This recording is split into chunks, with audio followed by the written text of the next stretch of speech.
Hi everyone. Today we're going to talk about the Spe-ta cycle and its relevance today in these early years of Kosmon. The 3,000-year Danhe, we know from reading Oahspe, it's an average. So, and the prophet uses this 3,000 years average not necessarily, the 3,000 years starts when the Danhe starts, and it goes for whatever length it does, but that which is set forth as the foundation of that Danhe carries on in cycles of 3,000 years. So when Brahma and Yutuv's son Hog came in the beginning of Speta, Hog was the leaven of the Osirian blood and of that line of thought, of that type of a spirit, of that type of perception. And when Brahma, the first and true, now of course we're talking about, when he died, and he and his wife Yutuv came back and spoke with the family and also the thousands of people that were there, Hog realized that yes, we do live on after death.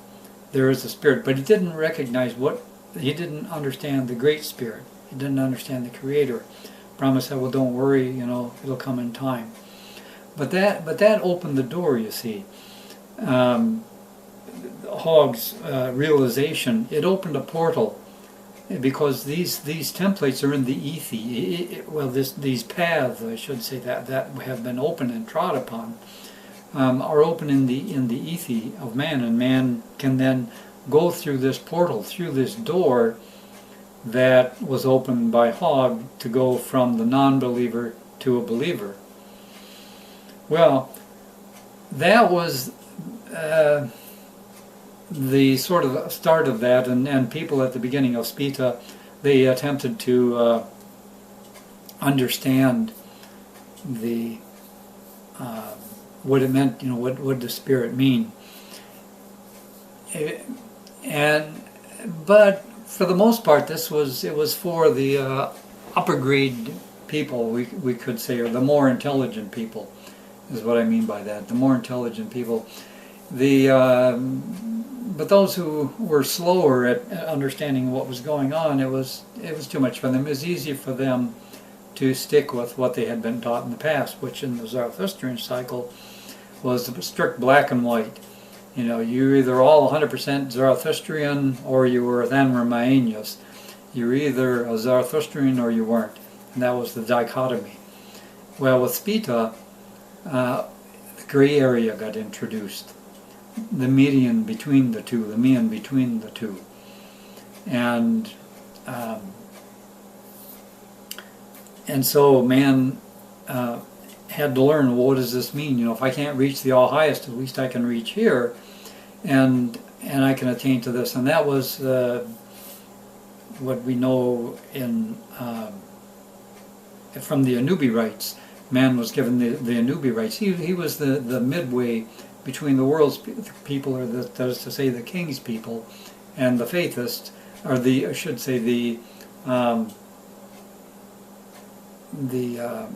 Abrahamic faithists, or the Brahmin faithists, or the Po faithists, or the Oahspe faithists. But over in the Eastern Hemisphere, which is what we're talking about, this sort of gray areas and finding that mean and that level. So that was all a part about learning about spirit, and what does it mean if you can't quite make all the way to the all highest. And so that's what the Anubi rites were for, and to help man to then start to accept responsibility for his own growth. And later on in the cycle, that which was locked up with the faithist, the mathematics, for instance, that got released to the world's people. Othma then made it a law that the faithists were to reveal the mathematics, essentially, and the sciences that came through the Anubi rites. And this, what went on with Othma is he was toward the end of the cycle, and he was going to give spiritualism essentially to the masses. And so the idea was then to create an intelligent subjects within the realm, and they could go to colleges, and become adepts. Now, when he died, though, that like threw a wrench into the gears. It just bring. It sort of broke everything open. And the reason for that is because he said, well, he was told by Osiris, well, you're going to come back, when you die, you're going to come back and live in your physical body again. You're going to have eternal life in the flesh body. And so he believed that all the way up till the day he died at 100. He did not come back into his body. And they got another body. And we know the story from Oahspe, and Zion became supposedly Thothma, was supposedly Thothma, but they knew it wasn't. And so this said, oh, the gods can lie to us. Whoa, the gods can lie to, spirit, because before this, it was not a sure thing. Remember back at the time of Abraham, and Abram, when he was, this false god, the Druja come to him, the Drusian god, and said, behold me, I'm your God, and go go sacrifice your son. It was the essence of it. And Abraham said, no, prove to me who you are, because I've been commanded not to kill. And so that was done to allow the faithists to see, wow, they can be really tricky, as can. And well, the false gods, of course, now when they came on the scene, they did not want to have that type of thing going. We don't want to be questioned. We want to be accepted, as being your God, and that's it. So when the priests found out, wow, we just got lied to by Osiris, that put a whole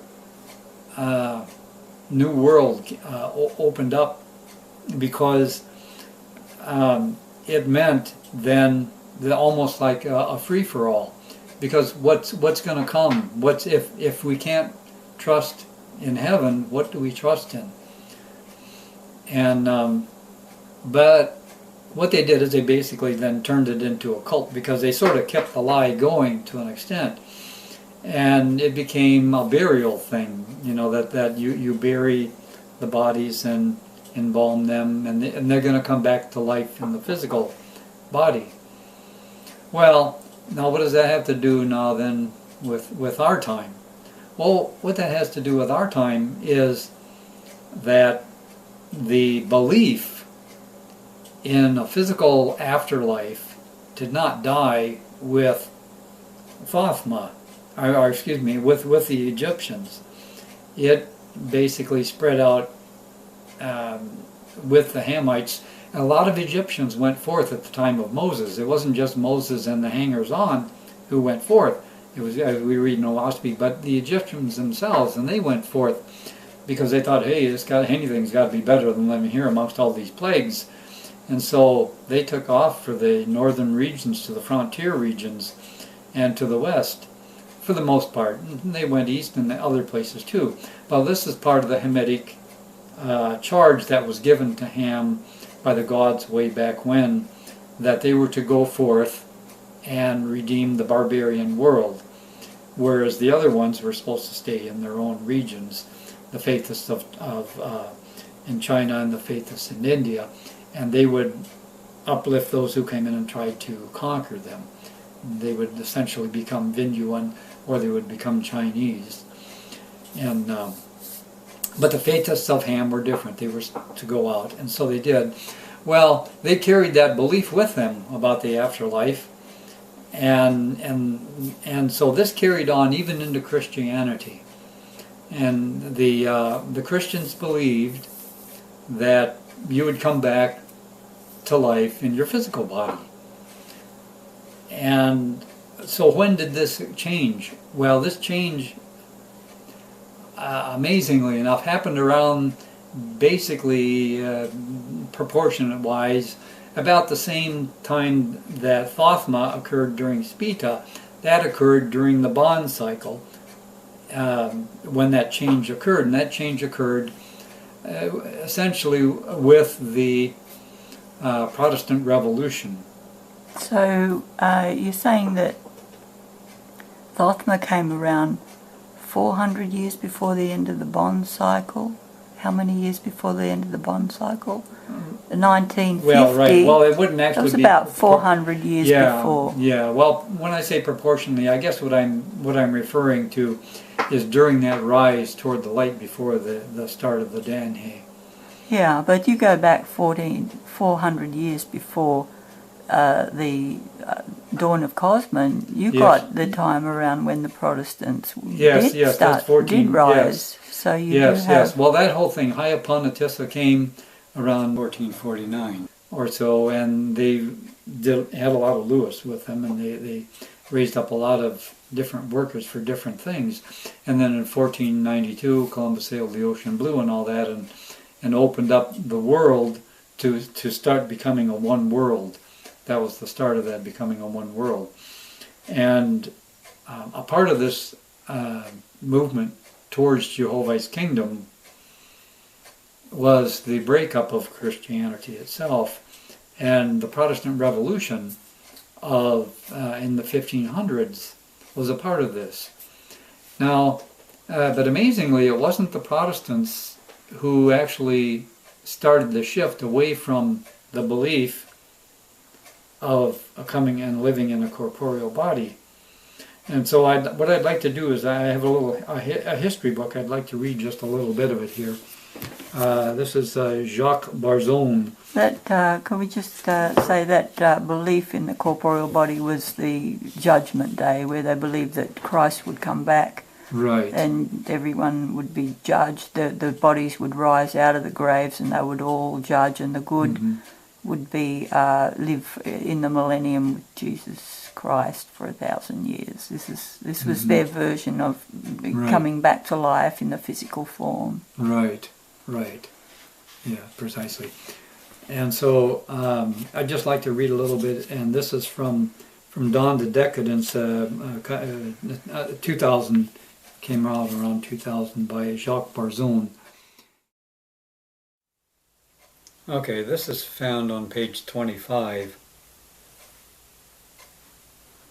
Salvation in the 16th century and long after was understood as resurrection of the flesh. The promise of the gospel was literal. The body would come into being again. As the learned told those who asked, St. Augustine had explained that the hair shed in life and the fingernails cut would be restored in full, though invisibly, in the new heavenly body. The different phrase now in use, immortality of the soul, promises something less definite, a faceless, disembodied bliss. It had no wide currency till later centuries.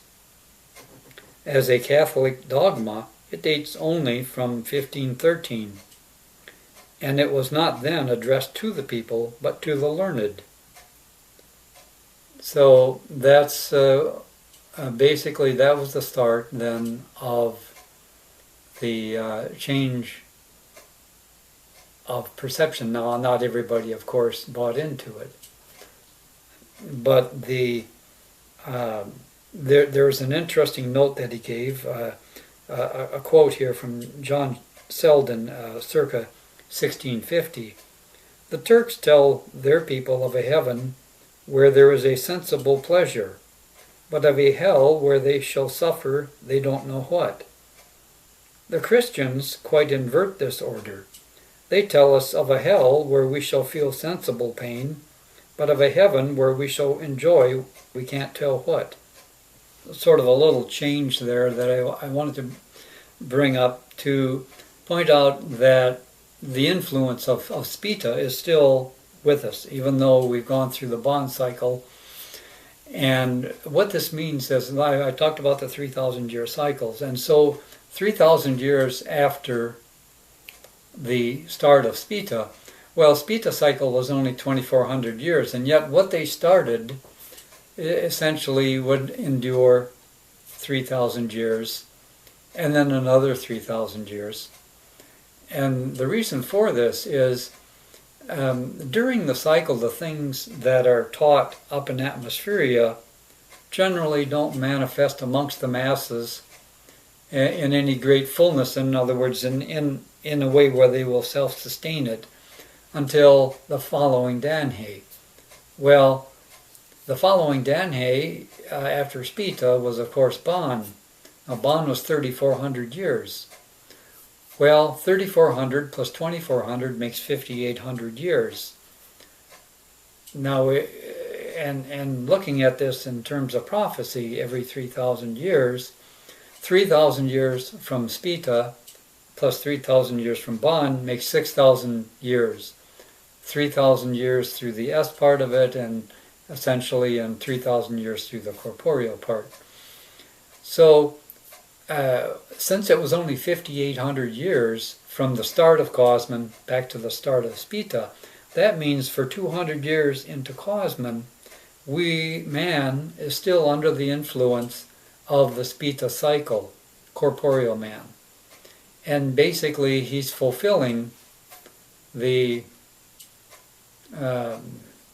that which was set forth in the Speta cycle, which was, among other things, is that you can no longer tell people, is essentially force people, you cannot no longer force people to do things.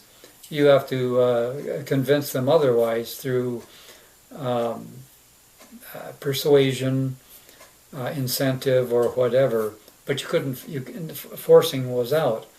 And so that's going to be manifested. Well, what's 200 years? That's going to be manifested here in Kosmon, but what's 200 years in the Kosmon? 2049. So we see that there's going to be, well, this is just one cycle, and I've spoken before about things that are going to be happening as we move toward 2049. And this is just another element of it. And when Speta came to the earth, it was because man had reached a maturity. He was like a young man who then goes forth in great confidence and self-esteem and makes mistakes. And then in the bond cycle, he gets a little, he basically becomes more mature. And so now, as we go forward, we should see a lessening of this trying to force people to do things. Now, it might not seem like it at times, because this is sort of like almost like the last hurrah of the beast before this changeover, because we are moving toward a changing of a system. But it's going to be, it's not like the other changes in the past. Yeah, so we went from Hog to Othma, and then from Othma we went into more of the sort of corporealizing what was being taught in Speta, which is the golden mean. And so you had Caillou teaching this, for instance, but it was known in all the different cultures, this golden mean. If you can't, there's the mountaintop, and if you can't reach the mountaintop, you go up part way. And, that's better than, being down at the bottom, down in the valley where the ugs are, the ugliness and all that stuff. You can't quite reach the top, but that's all right. And, we also know that, if people stand up on the mountaintop and they call down, like the prophets or whatever, and people down there can't, I can't make that climb, I can't do it and all that, but you go halfway down the mountain and call, as it says, they'll hear and say, well, I can do that, it might be, I may have to sacrifice a little bit, but I can do that. And so they'll do that. Well, the problem is then, the extreme of that, of course, is losing sight of the higher and saying, this is the highest. Then we got to be practical about it. This is it right here, and it's the best we got. It's the best we can do, when it really isn't the best that they can do. So they kind of see the height as an extreme, because the median became the ideal. Right, exactly. The move from Republic social order to the fraternity social order is going to come about as people decide how they're going to live in the social order, or how can they live in the social order. What's the best way to live? Because we're immersed in it, in this social order that is the Zion social order. And how do you get out of it, or what do you do regarding it? Because it's there. And so we can see a replacement of the corporations with fraternities. And these will be people that work together, and they're going to share resources together, but also basically they're going to share profits or whatever. They're going to, like, let's just do this together. And I think you're going to see a lot of those different ones, and they're going to be competing with the Ozians in the Ozian world, but in amongst themselves, since they're sharing and they're not looking to get this much profit for themselves and that much for the workers and whatnot, they'll have a better life. And they'll also be able to charge less money. Therefore, they're going to be more competitive in the world system, such as it is. And so those big bloated salaries, the corporations are ultimately probably going to say, well, we can't afford to pay you guys, that big bloated salaries. So the beast is going to respond, but I'm talking about the movement toward fraternity, because these fraternities then undoubtedly will start cooperating with each other and exchanging and whatnot. So this is a way that it's not a revolution per se. It's not a rebellion, but rather what it is. It's you're basically outplaying the players from that system and order, because that system and order is based on the beast, which is self-serving and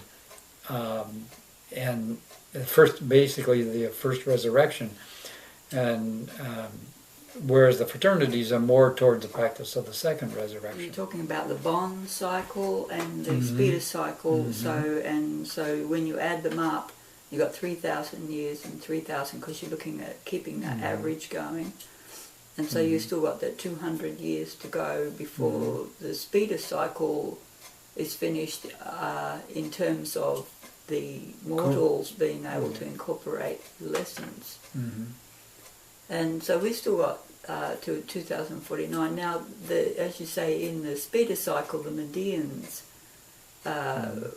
set the median, and they were, like you said, between the world's people and the faithists.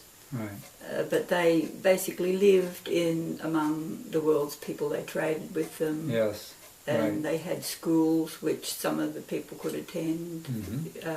So now this is where I see the churches as well come in, because a church is a place where a person can go and learn about spiritual things, but the false gods also wanted them as a place for them to be worshipped. So we still have churches, and now I'm seeing that perhaps these churches is coming to an end too, and we see the difficulty that the churches are having these days to get people to come into the church. What I see is that these churches, rather than, because we understand communities as being a place where people actually live and worship, so they have their altars and their temples within they're actual living areas, whereas the church is a place that's separate. They say, well, we're religious values, you have secular values over there, and so, you know, you come here and do your spiritual worship. And so I see that this coming to, because the church and the state was separate, whereas I'm seeing that this is part of that movement, that movement of people's lives becoming whole, and within fraternities they're not split and separated. That the worship will also be part of that. Their life will be, they're actually living their life, their spiritual values or religion.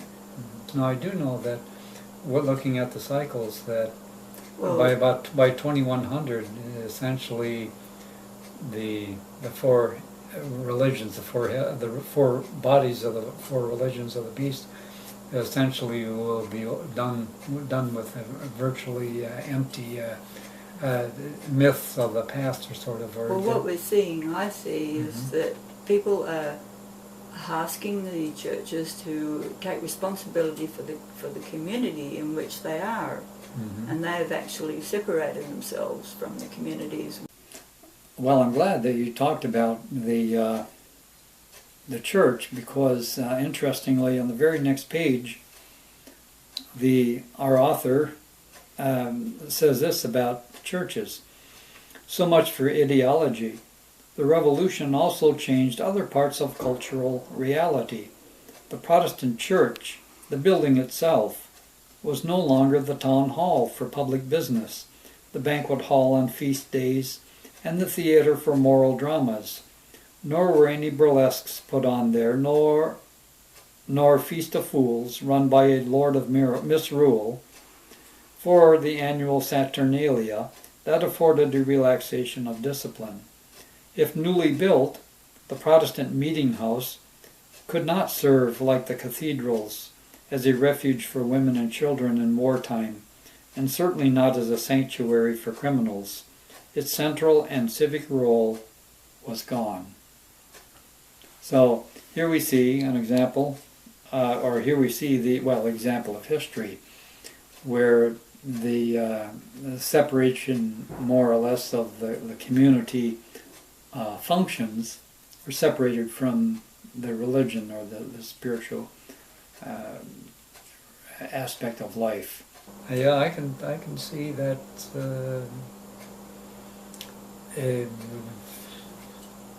moving along in that direction. How long it's going to take? Oh, we have to. Well, from my study of the cycles, it's 400 years in the Kosmon is when Jehovah's kingdom finally comes into ascendancy. Now it's going to be formed on the earth before that, at 300 years after. We have to have fraternity first in 2049. So there's going to be a lot of, how should we say, laggards, or I don't want to use that word either. The people that just they holding on, they're going to hold on to that old thing that doesn't really have substance to it. But but who's ever clinging on to it, for them, that's their anchor. That's where they feel most comfortable with, and it's sort of frightening for them to move away from that. And I think this is where the fraternities will help too, because they're going to show that, hey, it's okay, you can live together. Because there's a lot of this whole thing about the social order, the Republic social order. Now we know when that was founded, it was a good thing. It was needed. It was necessary. A transition. But now that is basically people are waking up to see. Well, there's a lot of problems with it. A lot of problems. And well, I was thinking about this the other day. That essentially when the culture here in America is, when you grow up and you become 18 years old or so, or graduate from high school in general, you're out on your own. And boom, it's like all of a sudden you're out there on your own. Well, you might, your parents might help you or they might not. And even if they wanted to, they might not be able to in this culture. So this being on your own, where did that come from? And where it comes from, that's the cultural heritage of the American system and order. Because when they started, basically they had a lot of immigrants coming in, and they're on their own. You're on your own. You come in here, you're on your own, and you build up from scratch. And even when the Pilgrims came, they did have some help from the Gautamans, but a lot of times, they were on their own, especially after the difficulties with the Gautamans, between the Gautamans and those coming over, because of Louis Among and what he was trying to stir up and all that. But they were all, so this heritage of going out there and making it on your own from scratch, this is what this is when you graduate and from high school or college or whatever. You're out there on your own. Go out there and build your log cabin. Just you have to make it. You scrape it all together and all that. Well, that's a lot different. That's a lot different from Jehovah's Kingdom. Jehovah's Kingdom isn't that way at all. It's the opposite of that. But so I thought, well, why are they doing this? And or why is Jehovah allowing this to be sustained and all that? And it came to me that, well, people that are going to form the fraternity, it's going to be more or less, I'm not going to say easy for them, but they're going to have the resources or the tools or the attitude within to do that. They have the heritage to do that, to go out and, okay, well, look, we got to go out and make it on our own anyway. We may as well do it together, and that way we'll be better off, and we'll help make the world a better place at that too, as best we can. And so that's a good thing, because otherwise, if it was different, had it changed, man might not have the courage to go out and do that. They might be like the Faithists in Egypt. In Egypt, they were so, yeah, they were slaves and all that, but hey, at least they knew what was going on and all that, and they felt some stability there. And here comes Moses saying, well, come on, I've got a promised land for you over there. I promise you, there's land over there, and it's good land. And so they had to have all those plagues and all that just to make the Faithists say, oh yeah, all right, anything's got to be better than this. But it wasn't just for the Faithists too, so we can't be egocentric in that sense, because Jehovah also had in mind the spread of Egyptians that went all the way up, basically up into northern Europe and then through Helest, and eventually over to Gautama, but all the way around the world, really. And yeah, so we can look forward to, I think, some a transition toward this fraternity, which means, because you see, the fraternity social order is not Jehovah's Kingdom on earth. It's not. It's not. It is built from the world's people, but a higher grade of world's people. So man has got to reach that higher level now. He's a lot closer than what people maybe give him credit for, and that's because of the milieu that we're in. And the higher grade means that they understand that to survive, the community within which they live has to thrive. So yeah, so it'll be interesting to see as we move forward the working out of this, because one thing about fraternity social order, now in the 60s, there was this, and the 70s, there was this movement amongst the youth in particular toward fraternity living. And the problem that they had, though, you see, is they knew that the vibes were important. We got to sustain the vibes, but they didn't know how to sustain the vibes.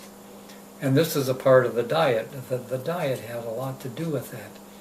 And a lot of people, like to rush in and go, well, let's go set this up, and then we're going to deal with the foundation later.